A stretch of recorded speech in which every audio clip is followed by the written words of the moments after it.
External sector में मेरे को पहला क्वेश्चन का आंसर ये बताइए कि what are the major component of balance of payment.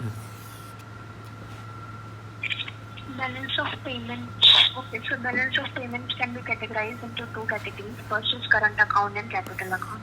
So in current account, the day-to-day and the recurring expenses are included. For example, goods.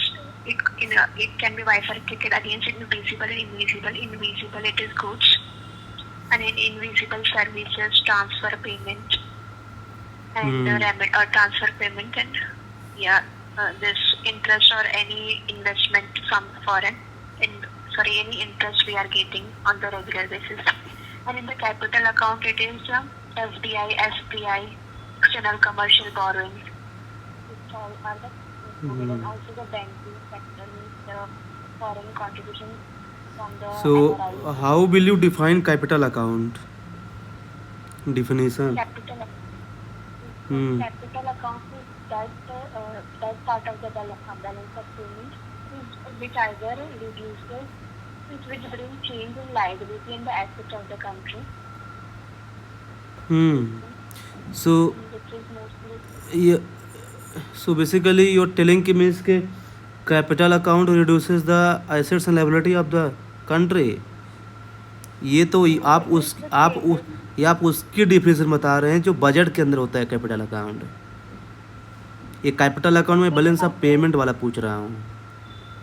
I can understand, but it's very mostly the word is similar and used. Word similar है, concept similar नहीं है।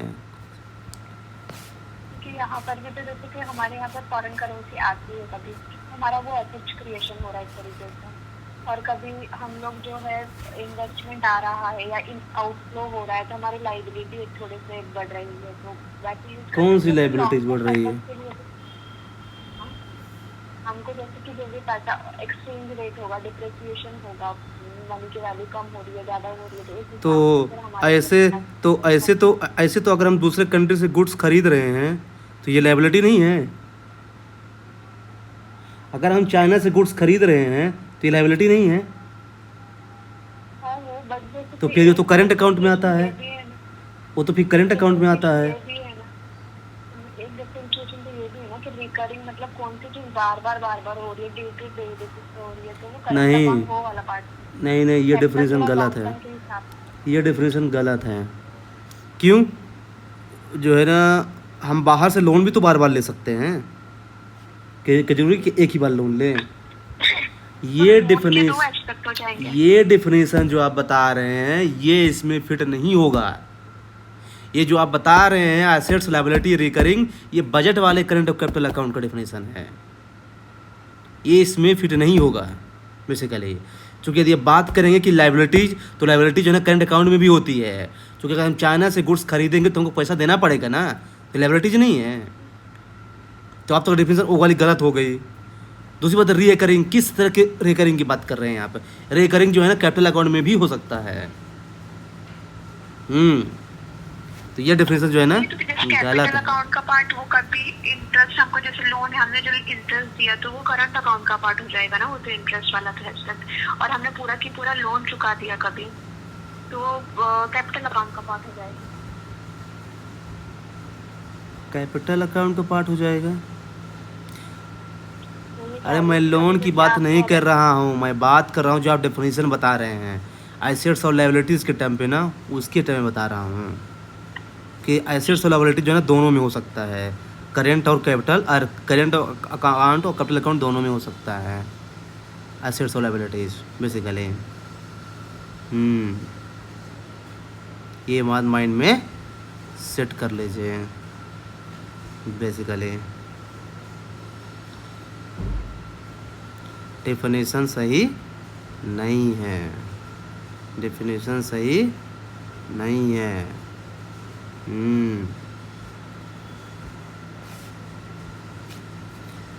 देखिए, capital account basically आप बोल सकते हैं financial account, ठीक है, लॉन्ग टर्म फाइनेंशियल ट्रांजैक्शंस, इसे ही कैपिटल अकाउंट बोला जाता है। यहाँ पे एसेट्स लायबिलिटी टर्म यूज नहीं किया जाएगा, ये चीज़ माइंड में सेट कर लीजिए। हाँ, current account basically simply speaking जो है ना शॉर्ट टर्म फाइनेंशियल ट्रांजैक्शंस होते हैं इसमें बेसिकली। एसेट्स और लायबिलिटी जो है ना दोनों में होता है, इसलिए एसेट्स और लायबिलिटी के टर्म पे डिफाइन मत कीजिए यहाँ पे वो बजट वाला कंपोनेंट बता रहे हैं यार what is trade balance? Trade balances, trade balances, the trade balance is a transaction which is more concerned with the exchange of goods only. So that is trade balance. Only exchange of goods है There's only just exchange of goods or services, और services भी? not services. तो अगर services भी कर दे तो It will be a broader term which we will ये तो- call as balance of payments. उसको बैलेंस ऑफ पेमेंट बोलेंगे? नहीं, कभी वहाँ services उसको services current goods account balance बोलेंगे।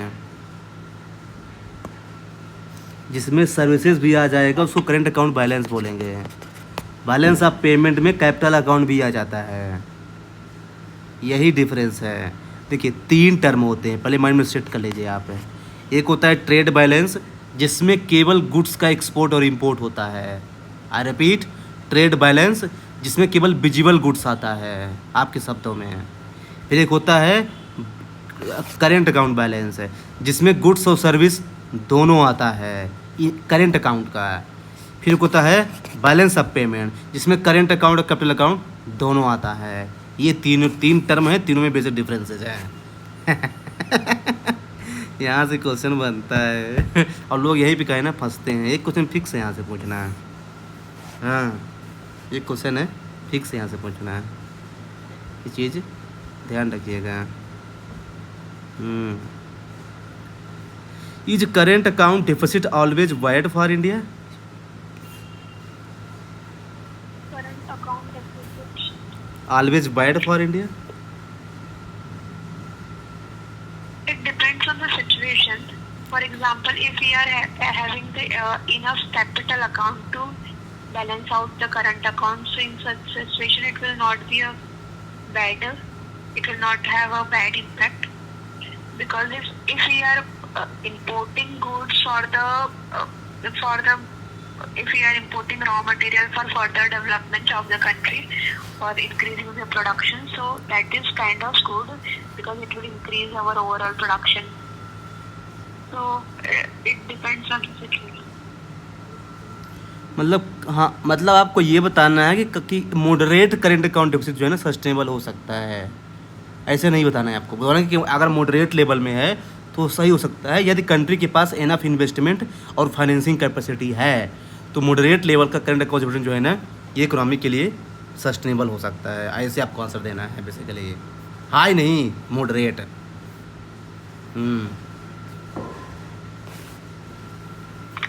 Why does India often have a merchandise trade deficit?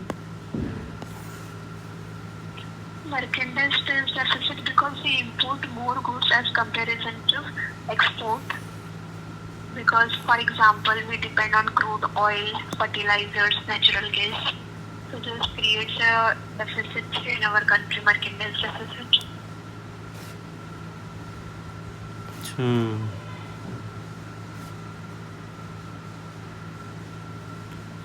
Why can India still have a relatively strong service sector despite a good trade deficit?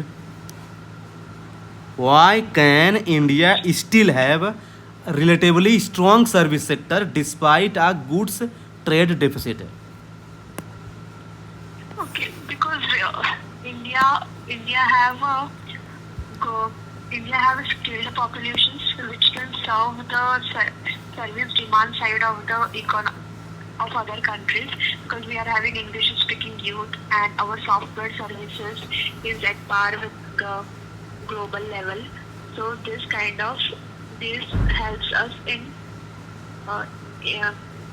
this brings up surplus in our economy in current account deficit, which can somehow fill the gap of low current account deficit in goods. and merchandise export.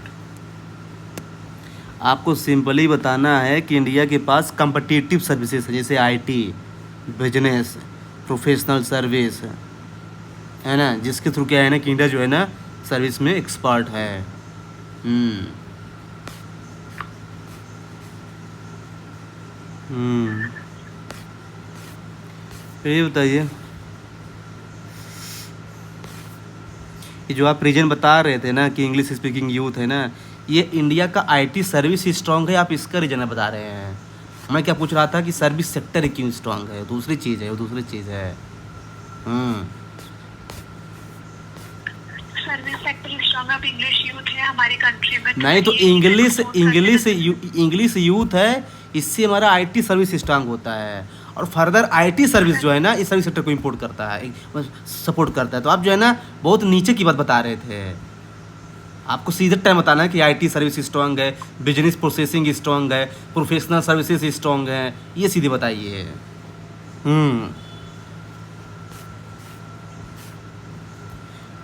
Is remittance an export और import है?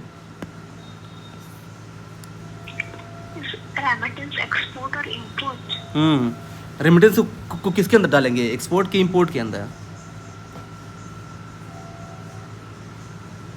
Mostly remittances are coming from the other countries. It is not a kind of import or export, means it is part of invisible account. So remittances तो कहीं individual में export import नहीं होता? हो सकता है। तो फिर कंसेप्चुअल एरर करते हैं आप बीच बीच में हैं आप, मतलब आप ऐसा कहना चाहते हैं कि no it is a part of individual so it is not export import. तो फिर इसका मतलब तो ये निकलता है ना कि इंडिविजुअल में एक्सपोर्ट इम्पोर्ट नहीं होता, क्या होता है? सर्विस का भी होता है एक्सपोर्ट इम्पोर्ट।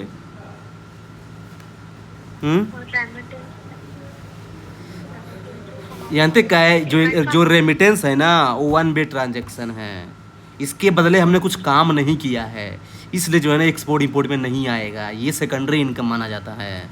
आपको ये सीधे बताना है। हाँ, डायरेक्ट है, कंसेप्चुअल क्वेश्चन पूछा जाएगा, ध्यान रखिएगा। और ख़ास कर अगर इकोनॉमी वाला फंस गया ना आपके पैनल में तो मज़ा लेगा फिर।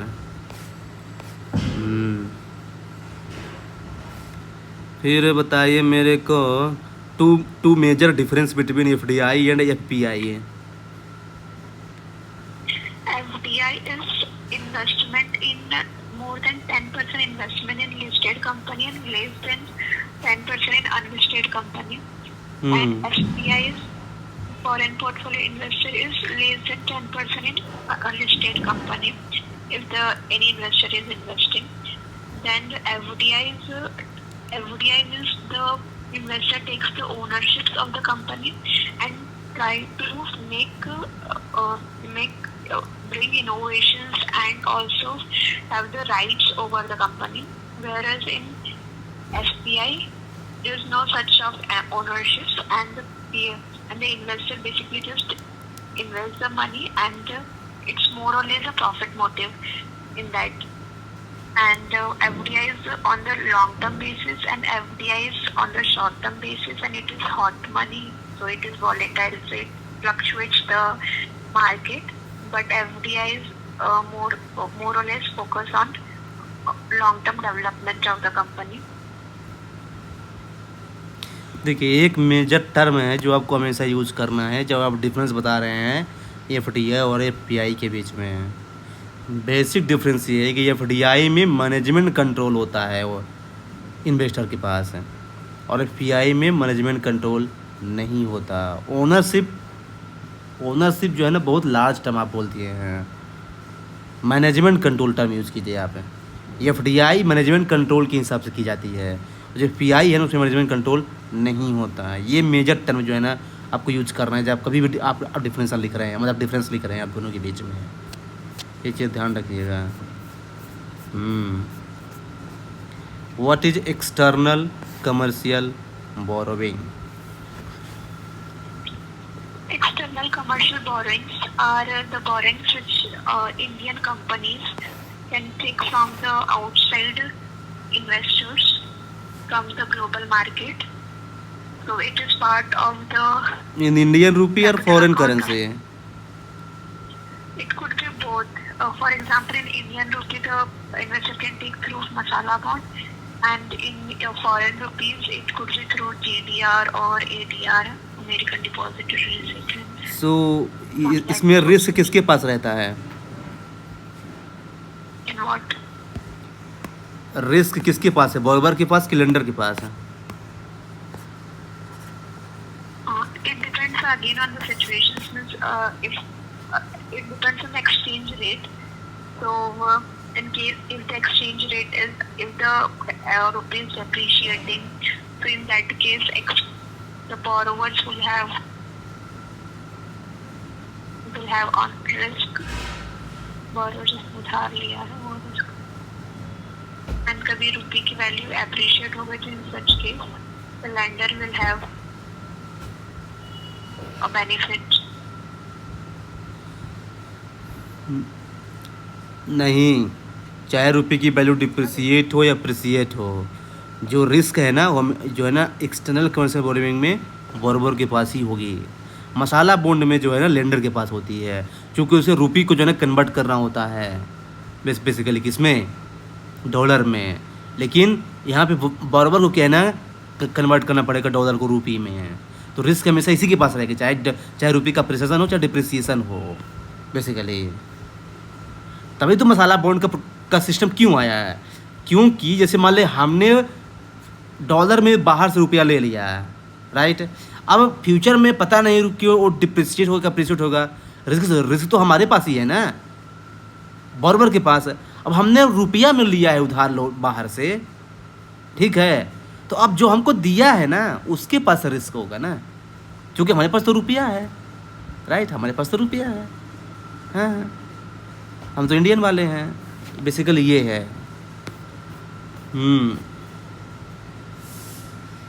एंड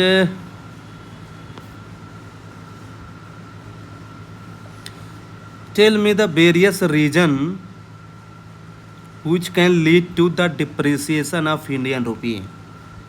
टेल मी 5 रीजन जिसकी वजह से जो है ना रुपये का डिप्रिसिएशन हो सकता है। If the foreign outflows is happening in such case. कैसे होगा फॉरेन आउटफ्लो से? For example, that is the Federal Reserve of US increases the interest rate. In such case, the investor will go out from our market. So this is they are taking their money out. So in such case, depreciation. अच्छा, मतलब आप ये कहना चाहते हैं कि US जो है ना अपना इंटरेस्ट रेट बढ़ाएगा तो फॉरेन कैपिटल आउटफ्लो होगा। तो जो फॉरेन कैपिटल आउटफ्लो हो जाएगा तो इंडिया में जो है ना डॉलर की डिमांड बढ़ जाएगी। जब डॉलर की डिमांड बढ़ जाएगी तो मतलब रुपये डिप्रिसिएट हो जाएगा, ऐसे ही बोल रहे हैं आप? हाँ ठीक है। और second thing, if the prices of the commodities at global market is increasing, so due to which we will import higher, means our import will be expensive. So in such case also the rupee will depreciate because we have to spend more dollars, and that's why the demand of the dollar is high. So eventually the value of the rupee will go down. Yes. फिर अरे एक major reason है, dollar का appreciation होगा तो रुपये का depreciation होगा, सिंपल सी बात है। सबसे रुपये की भी सप्लाई कभी मार्केट में बढ़ गई हो उस कंडीशन में भी हो जाएगा। नहीं, वो तो ठीक है। सबसे पहला रीजन आपको क्या बताना है कि रुपये का डिप्रिसिएशन होने का सिंपल मतलब क्या है कि डॉलर का अप्रिसिएशन हो रहा है, फर्स्ट रीजन। सेकंड रीजन, हमारा ऑयल इंपोर्ट्स बढ़ रहा है, इससे कारण रुपये का डिप्रिसिएशन होगा। थर्ड, यूएस का इंटरेस्ट रेट बढ़ गया, तुम्हारा रुपये का डिप्रिसिएशन होगा क्योंकि कैपिटल आउटफ्लो हो जाएगा basically. Fourth reason, large import demand, जो बोल रहे थे। 4 रीजन। ऐसे आपको सीधे आंसर बताना है, तुरंत लगातार, रुकना नहीं है। पहला रीजन क्या है? यूएस का यूएस डॉलर का अप्रिसिएशन। दूसरा reason US interest rate high, that will lead to foreign capital outflow. Third reason higher oil imports. Fourth reason large import demand. ऐसे आपको आंसर देना है। तो अगर आपको ऐसा बोलते हैं स्पेसिफिकली कि आपको 4 या 5 रीजन बताना है तो थोड़ा सा आपको सोच के बताना है। ध्यान रखिएगा, बीच में रुक गए तो नेगेटिव इमेज पड़ेगा। थोड़ा सोच लीजिए माइंड में। आप उनको बोल दीजिए कि sir can I take 5 second, वो आपको बोल देंगे कि हाँ ले लीजिए, कोई बात नहीं, ले लो 5 सेकंड। हाँ, आप सोच सकते हैं 4-5 पॉइंट, फिर लगातार बोल दीजिए। ऐसा नहीं कि एक पॉइंट बोल दिए फिर सोच रहे हैं, ऐसा नहीं करना है। पहले बोल दीजिए उनको कि sir can I take 5 second, फिर रिकॉल कर लीजिए और फिर जो है लगातार 5 पॉइंट बोल दीजिए। ऐसे कहीं किया जाता है आंसर इंटरव्यू वगैरह में।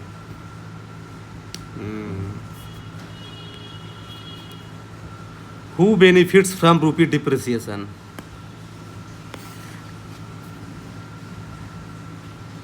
Rupee depreciation benefits.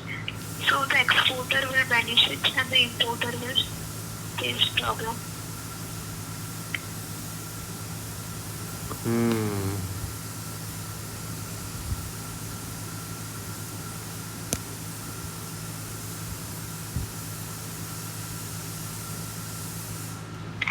सो ये बताइए मेरे को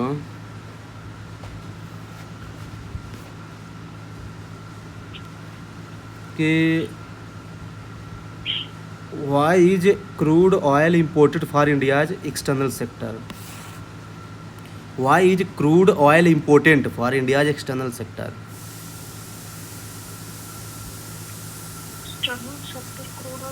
क्रूड ऑयल जो है ना इंडिया के एक्सटर्नल सेक्टर में कितना इम्पोर्टेंट है, क्यों इम्पोर्टेंट है, ये बताना है आपको।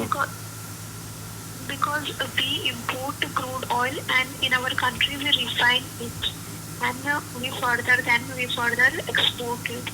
So this brings dollar in our country and will help us in this managing our. अरे उस सेंस में नहीं बताना है, मैं बोल रहा हूँ क्रूड ऑयल इम्पोर्टेड क्यों है एक्सटर्नल सेक्टर में। आपको बताना है कि इंडिया जो इंपोर्ट करता है 90% क्रूड ऑयल बाहर से इंपोर्ट करता है। तो अगर क्रूड ऑयल की ऑयल प्राइस बढ़ेगा तो इंडिया का इंपोर्ट बिल बढ़ेगा। यदि इंडिया का इंपोर्ट बिल बढ़ेगा तो डिमांड फॉर डॉलर बढ़ेगा। डिमांड फॉर डॉलर बढ़ेगा यानी रुपये का डिप्रिसिएशन होगा। रुपये का डिप्रिसिएशन होगा तो इंडिया में इन्फ्लेशन होगा। ये आपको बताना है। इसलिए क्या है ना कि क्रूड ऑयल इंपॉर्टेंट है इंडिया के एक्सटर्नल सेक्टर के लिए।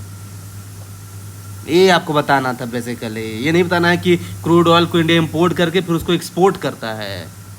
ये कोई बड़ी बात थोड़ी है। आपने इम्पोर्टेंट बोला है तो इम्पोर्टेंट का मतलब क्या है, उसका सिग्निफिकेंस क्या है क्रूड ऑयल का इंडिया में? सिग्निफिकेंस यही है कि इंडिया का डिप्रिसिएशन कर सकता है रुपये का, वो इन्फ्लेशन ला सकता है। इस सेंस में पूछ रहा हूँ मैं।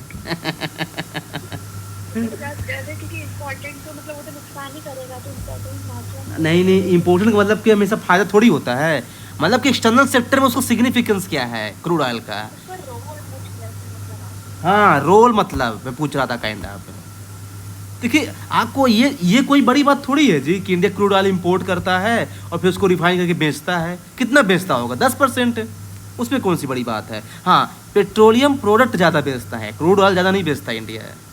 पेट्रोलियम प्रोडक्ट कि जो पेट्रोलियम को इंपोर्ट करता है फिर उसको रिफाइन करके पेट्रोलियम प्रोडक्ट बेचता है। क्रूड ऑयल कहाँ सुने ज़्यादा बेचता है India?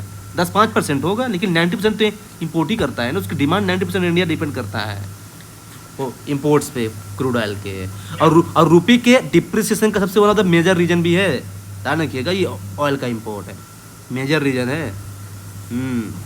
What is forex reserve? Forex reserve is the price component in Indian market which is regulated by RBI. For example, it includes foreign currency, gold, special drawing rights, reserve transposition. This is part of the capital account. What is SDR? SDR is the right which a country gets in the IMF based on the contribution it does in the IMF. SDR is your right. Special drawing rights.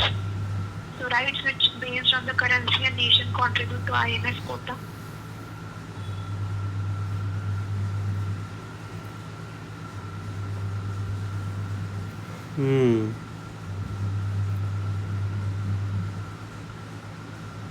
Does RBI use forex reserves to maintain a fixed rupee value?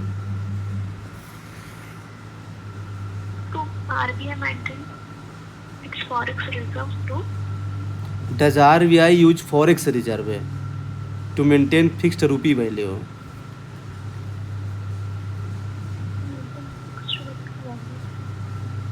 Yes, often RBI can use this fixed rupee value in terms of devaluation. Are you asking? नहीं, question समझिए. Does RBI use forex reserve to maintain a fixed rupee value? मतलब रुपये की value को fix करने के लिए क्या RBI forex reserve का यूज करता है? Yes, often RBI could just use forex reserve to maintain the rupee value, because if it is there is depreciation in the economy, so RBI will sell dollars in the market through the forex reserve. So in such a way, it could maintain the rupees value. नहीं, ऐसे आपको answer नहीं देना है. जानते मैं question क्या पूछ रहा हूँ? मैं क्वेश्चन मतलब मेरे क्वेश्चन का मतलब जानते क्या है? मेरे क्वेश्चन मतलब जानते क्या है कि इंडिया में क्या है ना, गवर्नमेंट डिटरमाइन एक्सचेंज रेट है. नहीं, गलत. इंडिया में मार्केट डिटरमाइन एक्सचेंज रेट है. तो RBI का है ना, रुपये की वैल्यू फिक्स नहीं कर सकता फॉरेक्स रिजर्व का यूज करके. हाँ, RBI इंटरवीन कर सकता है वोलेटाइल को रिड्यूस करने के लिए, लेकिन मैं बोल रहा हूँ कि फिक्स रुपी वैल्यू को मेंटेन करने के लिए RBI फॉरेक्स रिजर्व का यूज़ करेगा, कभी नहीं कर सकता, जो कि इंडिया में market determine exchange rate system है. ये चीज़ ध्यान रखिएगा. नहीं तो ये आपको समझना पड़ेगा ना क्वेश्चन. मैंने क्वेश्चन सही पूछा था. Does RBI use forex reserve to maintain a fix rupee value?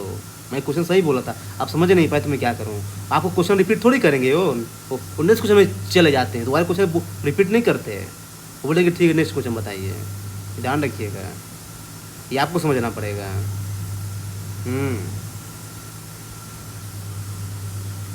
जैसे हाँ, RBI इंटरवीन कर सकता है, ऐसा नहीं कि RBI बिल्कुल इंटरवीन नहीं करे. मान लीजिए अगर रुपये की वैल्यू फॉल हो रही है तो RBI जो है ना फॉरेन एक्सचेंज का यूज़ करके जो है ना उसको थोड़ा बहुत जो है ना मतलब जो है ना वो कर सकता है, मतलब वोलेटाइल को रिड्यूस करने के लिए ट्राई करेगा. पर इसका मतलब ये नहीं कि जो है ना रुपये की वैल्यू फिक्स करेगा. मैं रुपये की वैल्यू फिक्स करने की बात कर रहा था. तो आपको ये कभी नहीं बोल रहा है कि हाँ RBI कर सकता है. RBI नहीं कर सकता, क्योंकि India market determined exchange rate को फॉलो करता है ना.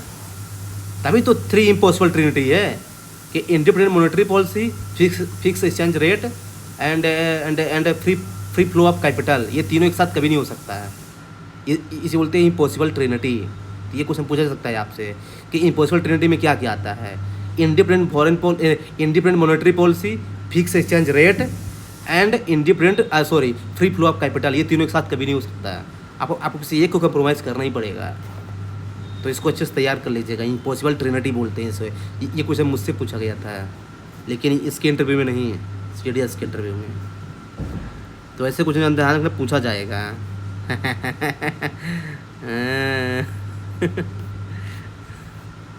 मज़ा आएगा लेकिन आपको इंटरव्यू देने के बाद. What is a fix exchange rate? Fixed exchange rate is determined by the government, wherein which fixes the value of the dollar with respect to the rupees. केवल डॉलर से ही होता है और वाइस वर्सा. सिंपली आपको बोलना है कि government maintain the currency around a pre determined values. This is called fix exchange rate. Dollar से क्यों भाई? और भी तो करेंसी हो सकती है. आपको बताना है फिक्स एक्सचेंज रेट का मतलब ये होता है कि हम किसी प्री डिटरमाइंड वैल्यूज पे जो है ना अपनी करेंसी को फिक्स करते हैं. यही है फिक्स एक्सचेंज रेट है. और वो कोई भी करेंसी हो सकती है. और फ्लेक्सिबल का मतलब होता है कि exchange rate is mainly determined by the market demand supply basically. India में जो है ना market determined exchange rate system ही है. हाँ, मैनेज किया जाता है बाय RBI, लेकिन फिर भी फिक्स नहीं माना जाएगा वो. ये आपको बोलता है क्या कि इंडिया किसको फॉलो करता है, तो आपको बताना है कि India has a market determined exchange rate with manage intervention by RBI, लेकिन फिक्स नहीं है आरबीआई द्वारा, ध्यान रखिएगा, मैनेज करता है आरबीआई पर डिटरमाइन मार्केट से ही होता है, ये चीज़ ध्यान रखिएगा। Tell me the 4 mechanism of non tariff barrier. हाँ मतलब चार कौन से तरीके हैं जिसके थ्रू नॉन टैरिफ बैरियर लगाया जा सकता है। फर्स्ट सेटिंग द कोटा, ठीक है, फिर second could be phyto and sanitary measures, ठीक है, सैनिटरी मेजर, फिर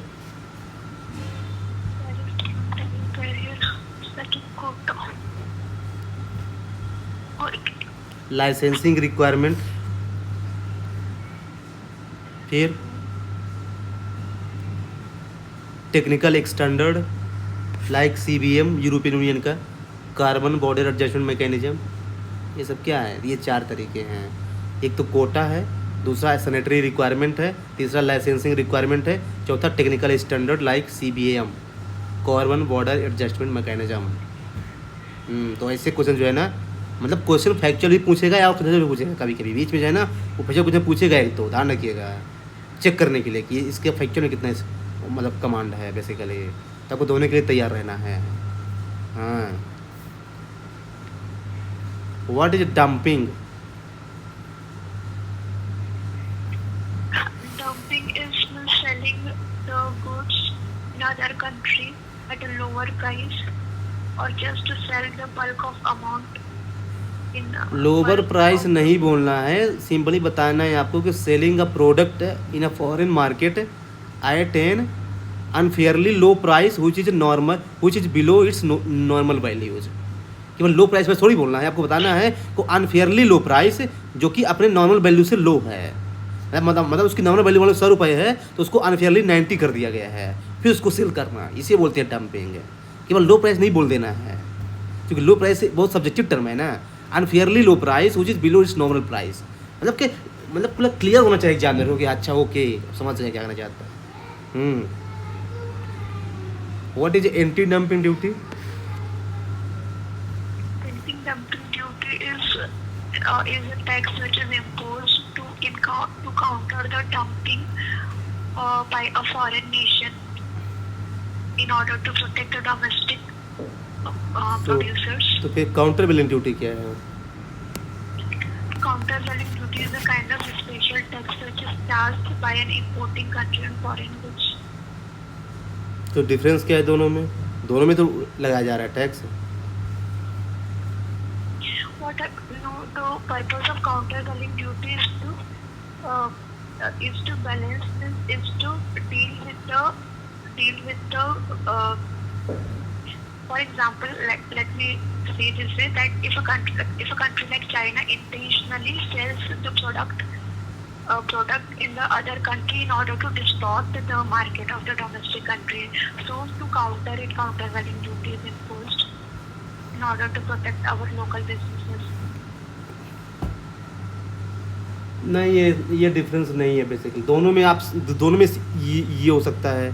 एंटी डंपिंग ड्यूटी में भी ये हो सकता है कि चाइना जो है ना इंडिया के जो मैन्युफैक्चरिंग है ना उसको डिस्ट्रॉय करना चाहता है, इसलिए जो है ना अपने प्राइस को लो कर दिया, बेच रहा है, और इसमें भी हो सकता है। दोनों में डिफरेंस ये है कि एंटी डंपिंग ड्यूटी में क्या है ना कि चाइना मान लीजिए जानता है कि ये चीज़ जो है ना इंडिया में नहीं है, तो उस चीज़ को ज़्यादा प्रोड्यूस कर देगा अपने कंट्री में और फिर उसकी वैल्यू को कम कर देगा जानबूझ के और फिर उसको बेच देगा, ये है डंपिंग।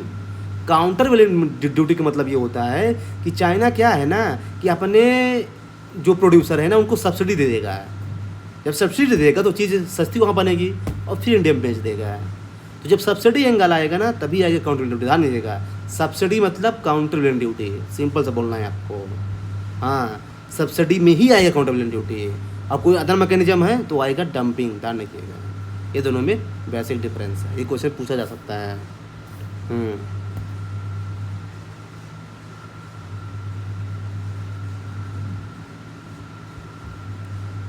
फिर बताइए, ये जो trade surplus always good for a country?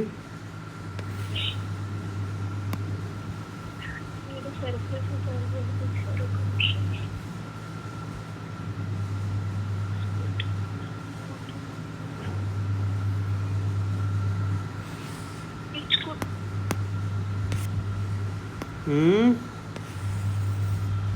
बताइए बताइए। Is trade surplus always good for a country? Not necessarily. हाँ, तो रीजन बताइए, कैसे, कब नहीं करेगा?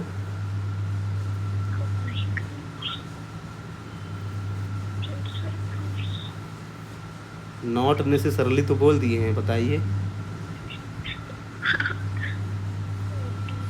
देखिए मैं बताता हूँ, जब ऐसे क्वेश्चन पूछे जाए ना तो क्या है ना कि आपको क्या है ना उसका लूप होल निकालना है। आप लूप होल नहीं निकाल पाते। देखिए, ट्रेड सरप्लस जनरली गुड होता है, पर ये पूछ क्या रहा है कि इज ऑलवेज गुड। तो आपको कोई एक लिमिटेशन निकालना है उसका कि क्या एक लिमिटेशन पॉसिबल है इसका। हाँ पॉसिबल है। जैसे मान लीजिए कि आपका ट्रेड सरप्लस है, इसका मतलब क्या है कि आप जो है ना एक्सपोर्ट ज़्यादा कर रहे हैं। इसका मतलब क्या है कि आपके कंट्री में खुद की गुड की डिमांड नहीं है, ये भी तो हो सकता है। इन्फ्लेशन बढ़ जाए। नहीं नहीं, आपके कंट्री में खुद गुड्स की डिमांड नहीं है, तभी तो आप एक्सपोर्ट कर रहे हैं। और फिर दूसरी चीज़ है कि आपके इकोनॉमी की ग्रोथ है एक्सपोर्ट पे डिपेंडेंट है, जो कि लॉन्ग टर्म के लिए सही नहीं है। तो ये दो रीजन मैंने बताया है कि क्यों trade surplus is not always good. China का एग्जाम्पल क्यों दिया जाता है कि जिस दिन चाइना का एक्सपोर्ट जो है ना डिस्ट्रॉय हो गया ना, तो गया चाइना, क्योंकि उसकी 80% जो इकोनॉमिक ग्रोथ है ना वो ट्रेड सरप्लस पे डिपेंड करती है। जिस कंट्री के साथ वो ट्रेड करता है ना सबसे पहले तो सरप्लस में, सबके साथ सरप्लस में, यहाँ तक कि यूएसए के साथ भी सरप्लस में रहता है वो। और जिस दिन उसका ये डिस्ट्रॉय हो गया ना, गया चाइना। तो आपको ये बताना है कि ट्रेड सरप्लस ठीक है ये, लेकिन क्या है ना कि इससे हमको ये पता चलता है कि हमारी जो इकोनॉमी है ना पूरा फॉरेन डिपेंडेंसी है, जो कि लॉन्ग टर्म के लिए सही नहीं है। दूसरी चीज़ कि हमारे कंट्री में खुद डोमेस्टिक की डिमांड साथ कम हो, इसलिए हम एक्सपोर्ट ज़्यादा कर रहे हैं, ऐसा भी तो हो सकता है। तो कहना आपको उसका लूप, आपको उसका लूप होल लाइन निकालना है। मतलब ऐसे कुछ अगर पूछा जाता है तो आप देखिए कि उसका कोई लूप होल है, कोई एक लूप होल निकाल के उनको बता दीजिए, बस हो गया, निकल जाइए। ऐसे मतलब भाई वो चेक करते हैं कि इसका प्रेजेंस ऑफ माइंड कितना स्ट्रांग है बेसिकली। हाँ, आप क्या बोल रहे थे? ये कह रही थी कि मतलब जैसे कि एक्सपोर्ट हम लोग कर रहे हैं तो हमारे डोमेस्टिक में भी प्रोडक्ट है वो कम हो जाएगा, कम होगा तो फिर उसकी प्राइस बढ़ जाएगी।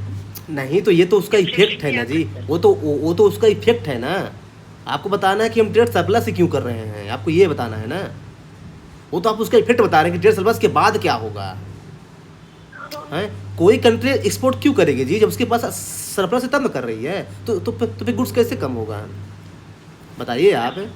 तो आप जाने उसके बाद कई चीज़ बता रहे हैं कि मान लीजिए कि एक्सपोर्ट इन्होंने ज़्यादा कर दिया, अब उसके पास गुड्स कम हो गया। तो वो ये चीज़ थोड़ी, हमको ये बताना है कि ट्रेड सरप्लस हो रहा है तो क्या ये हमेशा अच्छी चीज़ है, ये आपको बताना था। हम दोनों अलग अलग चीज़ है।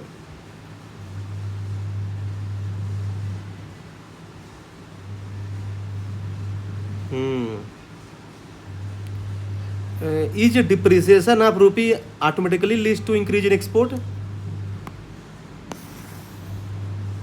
Depreciation of rupee automatically leads to increase in export? not necessarily, because exporting goods requires other tools as well. Means our export we should be able to produce the goods, and we should also keep pace with other requirements like the technicalities which other country demands.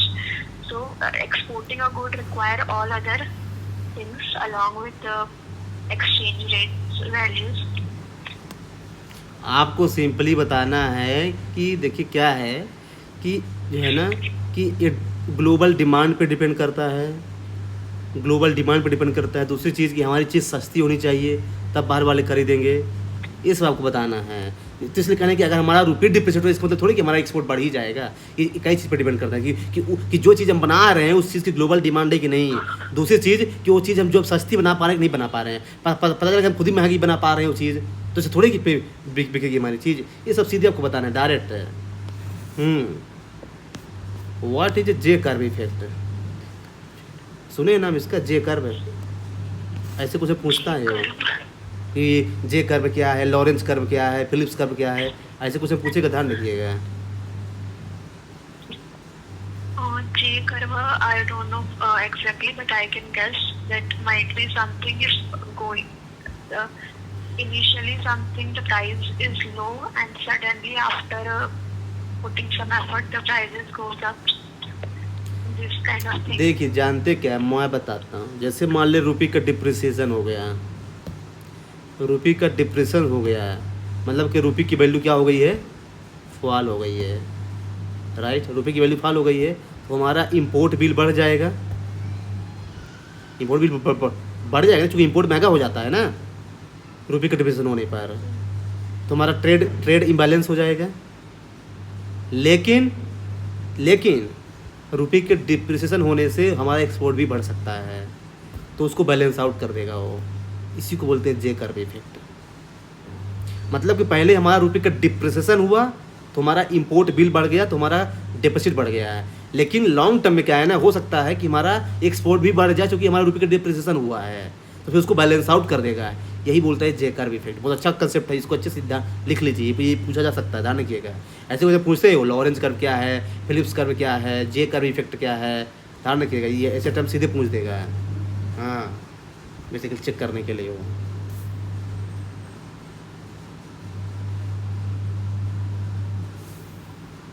What is balance of trade? Starting में बोला था balance of trade है, balance of trade अपन ने discuss करके starting में। Balance of trade means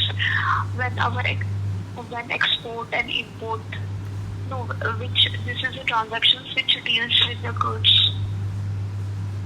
simply बताना है, Right. Goods export इन goods minus export इन import है, अरे एक्सपोर्ट इन गुड्स माइनस इम्पोर्ट इन गुड्स है, बस हो गया।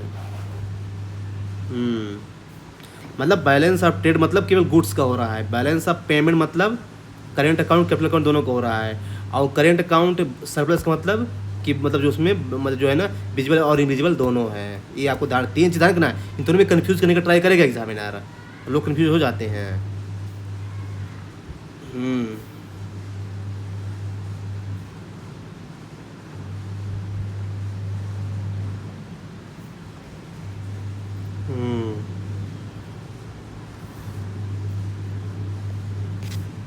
फिर ये बताइए मेरे को, if the US federal reserve raises interest rate, what could happen to India?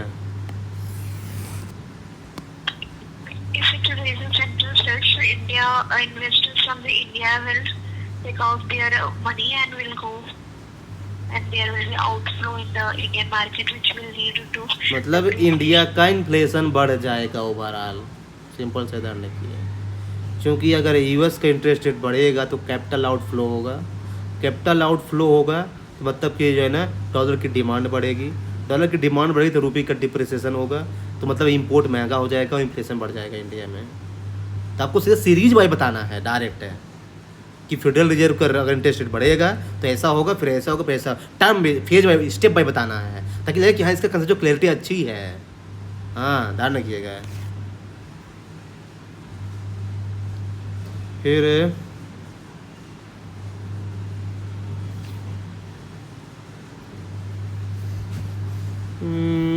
फिर हो गया, यही है बेसिकली जो है।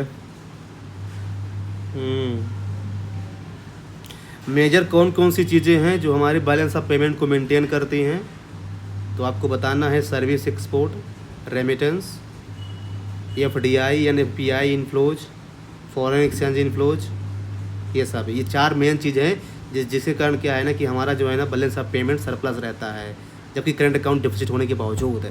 ये क्वेश्चन पूछ सकते हैं कि कौन कौन सी चीज़ है ना जो करंट अकाउंट डिफिसिट होने के बावजूद हमारा बैलेंस ऑफ पेमेंट सरप्लस रहता है, क्योंकि हमारा सर्विस एक्सपोर्ट अच्छा है, हमारा रेमिटेंस अच्छा है, हमारा एफडीआई इनफ्लोज अच्छा है, और फॉरेन एक्सचेंज इनफ्लोज भी अच्छा है।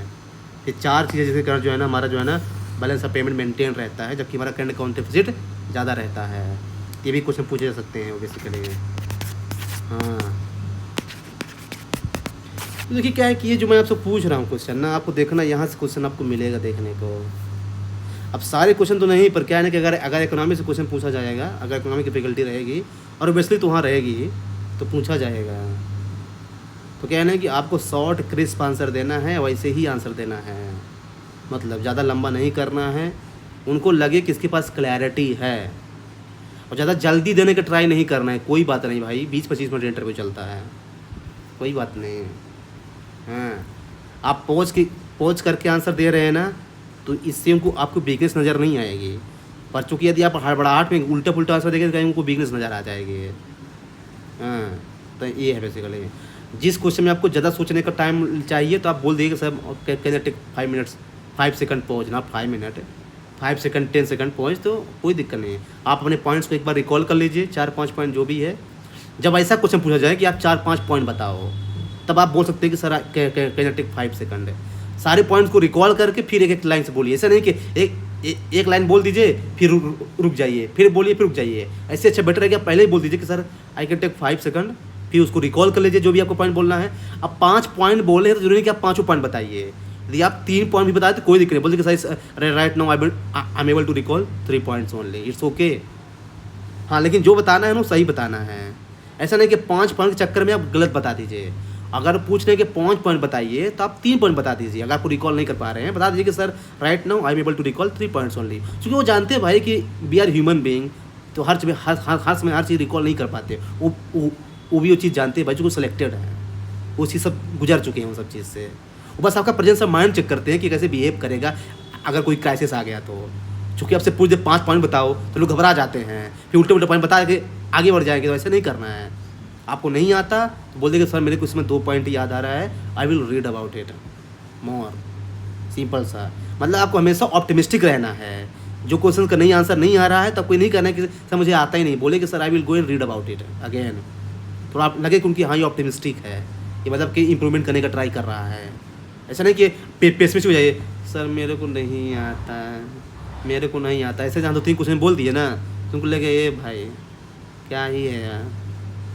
तो ये सब चीज़ जो है ना आपको ध्यान रखना है।